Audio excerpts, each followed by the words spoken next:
एक छोटे से शहर में एक परिवार रहता था जिसमें महेश, उसकी बीवी कमला और उनके दो बच्चे पिंकी और चिंटू रहते थे।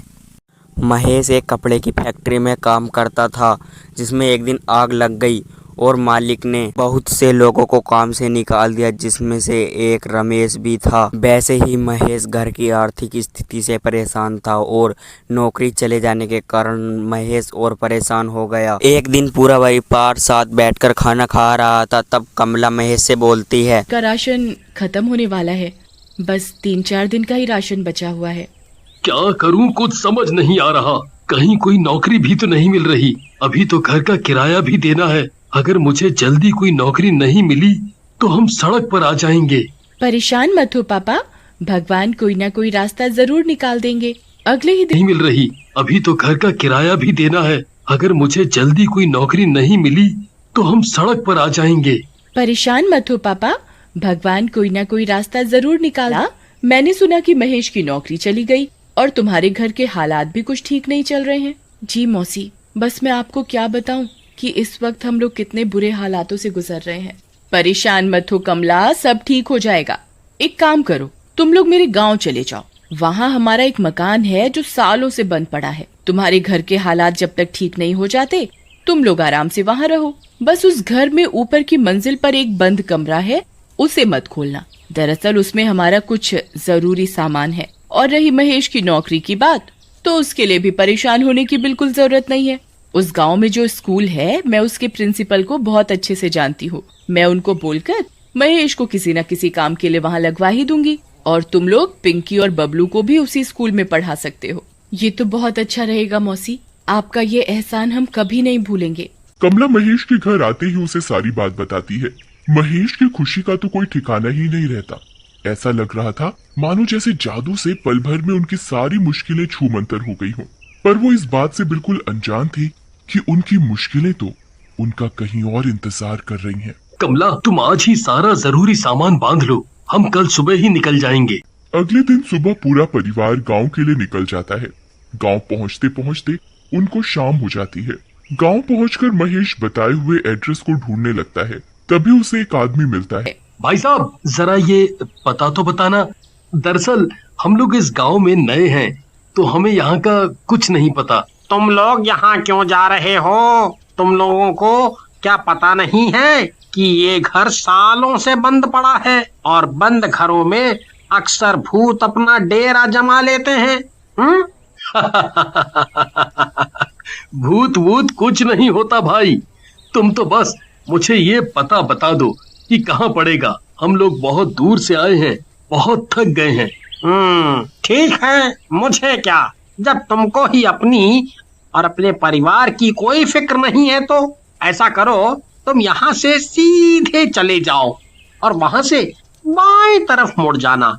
बस वहीं एक पीपल का पेड़ है जिसके बिल्कुल सामने ही ये घर है। महेश अपने परिवार के साथ उस घर तक पहुंच जाता है। घर देखकर साफ पता चल रहा था कि वहाँ कई सालों से कोई झांका भी नहीं है। ये तो कितना पुराना घर है माँ, और कितना डरावना भी। इतने बुरे वक्त में हमें ये घर रहने को मिल गया, वही बहुत है। हम इसकी साफ सफाई कर लेंगे तो ये भी अच्छा दिखने लगेगा। चलो अब यहाँ खड़े रहकर बातें मत करो और जल्दी अंदर चलो। महेश जैसे ही उस घर का दरवाजा खोलता है तो घर में तेज हवाएं चलने लगती हैं। बाहर तो पेड़ का एक पत्ता भी नहीं हिल रहा और यहाँ इतनी तेज हवा कैसे चल सकती है? क्योंकि यहाँ भूत है। पिंकी बबलू के पीछे चिल्लाते हुए भागती है। रुक रुक, तुझे मैं अभी बताती हूँ। रुक। बबलू सीढ़ियों से भागते हुए ऊपर वाली मंजिल पर पहुंच जाता है। पिंकी भी बबलू को पकड़ने के लिए उसके पीछे पीछे भाग रही होती है। बबलू को अचानक किसी औरत के रोने की आवाज आती है। बबलू वहीं रुक जाता है और ध्यान से उस आवाज को सुनने लगता है, पर आवाज अचानक से बंद हो जाती है। क्या हुआ बबलू, थक गया क्या? नहीं दीदी, मुझे अचानक किसी औरत के रोने की आवाज सुनाई पड़ रही थी, इसलिए मैं यहाँ रुक गया। इतनी रात को कौन रोएगा? जरूर तूने किसी बिल्ली के रोने की आवाज सुनी होगी और तुझे लगा होगा कि कोई औरत रो रही है। अब चल नीचे, कुछ खा पी कर सो जाते हैं। बबलू पिंकी को बहुत समझाता है पर पिंकी उसकी एक नहीं सुनती। उसे लगता है कि बबलू उसे डराने के लिए ये सब बातें बोल रहा है। पिंकी बबलू की बात पर ध्यान नहीं देती और वापस नीचे जाने लगती है। बबलू भी उसके पीछे पीछे जा ही रहा होता है, पर अचानक उसकी नजर एक बंद कमरे पर पड़ती है जिस पर ताला लगा होता है और उस ताले पर एक लाल रंग का कपड़ा भी बंधा होता है। लगता है ये वही कमरा है जिसके बारे में मौसी जी माँ को बता रही थी। ऐसा क्या जरूरी सामान रखा है इस कमरे में जो इस पर इतना बड़ा ताला लगा है? तुझे इतना सोचने की जरूरत नहीं है। मौसी जी ने हमें मना किया है इस कमरे में जाने से, तो बस हमें इस बात का ध्यान रखना चाहिए। रात को खाना खाकर सब सोने चले जाते हैं। आधी रात को अजीब सी खटखट की आवाज से पिंकी की अचानक आंख खुल जाती है। बबलू जल्दी उठ, जरा देख कर तो आ कि ये आवाज कहाँ से आ रही है। मुझे सोने दो दीदी, मुझे बहुत तेज नींद आ रही है, आप खुद जाकर देख लो। पिंकी डरते हुए अपने बेड से खड़ी होती है और ध्यान से उस आवाज को सुनने की कोशिश करती है। आवाज बाथरूम से आ रही होती है। पिंकी बाथरूम का दरवाजा खोलती है और डरते डरते उसमें झांकती है। जैसे ही वो अंदर देखती है उसके होश उड़ जाते हैं। बाथरूम में पड़ा वाइपर अपने आप दीवार से जोर जोर से टकरा रहा होता है। पिंकी डर के मारे पसीने पसीने हो जाती है और भागते हुए नीचे अपने मम्मी पापा के पास जाती है। मम्मी पापा जल्दी उठो। क्या हुआ बेटा, तुम इतनी घबराई हुई क्यों हो? वो पापा, वो बाथरूम वाइपर, पापा ऊपर भूत भूत। क्या बोल रही हो पिंकी? ठीक से बताओ बेटा, हमें कुछ समझ नहीं आ रहा। तभी बबलू भी वहाँ आ जाता है। पापा वो ऊपर बाथरूम में वाइपर अपने आप दीवार से जोर जोर से टकरा रहा था। ये तुम्हारा वहम है बस, और कुछ नहीं। चलो अपने कमरे में जाकर आराम से सो जाओ। जब कल सुबह उठोगे तो सब बुरे सपने की तरह खुद ही भूल जाओगे। पिंकी और बबलू अपने कमरे में सोने चले जाते हैं। 2-3 दिन तक सब कुछ ठीक रहता है, पर अचानक एक रात पिंकी को किसी के रोने की आवाज आती है। वो उठकर कमरे के बाहर जाकर देखती है तो बाहर कोई नहीं होता, पर रोने की आवाज अभी भी आ रही होती है। पिंकी थोड़ा और ध्यान से सुनती है तो उसे वो आवाज उस बंद पड़े कमरे के अंदर से सुनाई देती है। जैसे ही पिंकी दरवाजे से कान लगाकर और ध्यान से सुनने की कोशिश करती है, आवाज अचानक से बंद हो जाती है। पिंकी डर कर अपने कमरे में भाग जाती है, पर रात भर वो उस बंद कमरे के बारे में सोचती रहती है। पिंकी जब सुबह उठती है तो उसे लगता है जैसे रात को जो कुछ भी हुआ वो सब उसका वहम था और वो इस बारे में किसी को नहीं बताती। एक दिन बबलू उस बंद कमरे के बाहर बॉल से खेल रहा होता है। वो उस कमरे में झांकने की कोशिश करता है पर कुछ दिखाई नहीं देता। रात को जब सब सो रहे होते हैं तब बबलू के दिमाग में वो बंद कमरा घूम रहा होता है। वो उस बंद कमरे के बाहर जाता है। मैं इस ताले को कैसे खोलूं? मैं कुछ देखता हूँ जिससे मैं ये ताला तोड़ सकूं। बबलू जल्दी से एक हथौड़ी ढूंढ कर लाता है और उस ताले को तोड़ देता है।